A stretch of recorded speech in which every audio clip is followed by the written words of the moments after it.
I came home to find my father dead. When they told me who did it, I came home at 9:17 p.m. I remember the time because the microwave clock was blinking again, and I thought, great, Dad forgot to reset it. Again. The front door was unlocked. That was the first wrong thing. The second was the smell. Not blood, something sharper. Like copper and old coffee. I found him in the living room. Slumped sideways in his recliner. Glasses crooked. One shoe still on. The TV was playing some rerun he'd already seen 100 times. At first, I thought he was asleep.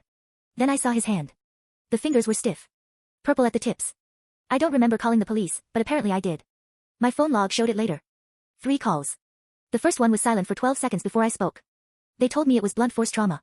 One clean hit to the back of the head. No sign of struggle. No forced entry. Someone Dad knew.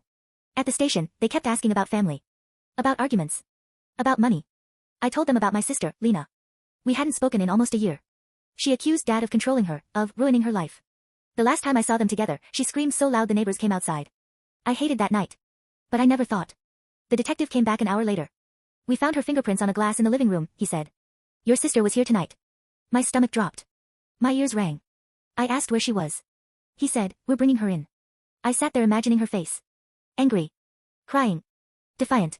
I told myself she didn't mean it. That it was an accident. That Dad must have said something cruel. Then the detective added quietly. She confessed. Just like that. She said they argued. She said he pushed her. She said she grabbed the nearest thing, a paperweight from the shelf, and swung. I nodded.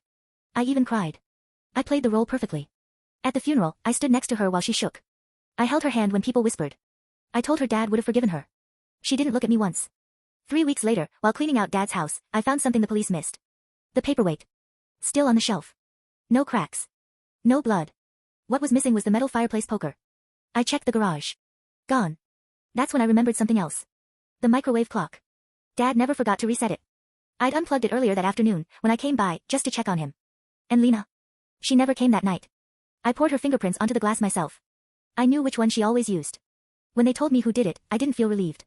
I felt successful. Because sometimes the hardest part isn't killing someone. It's choosing who takes the blame.